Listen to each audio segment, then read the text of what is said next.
Did you know that Windows Copilot runs in the background, using your CPU resources and sometimes accessing your local files to provide assistance?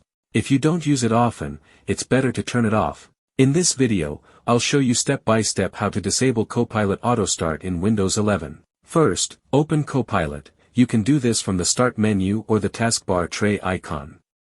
When Copilot opens, click on your profile icon in the sidebar.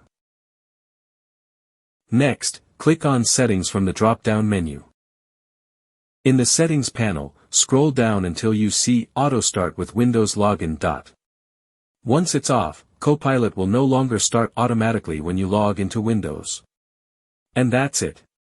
Party Popper, you've successfully stopped Copilot from auto-starting on your PC.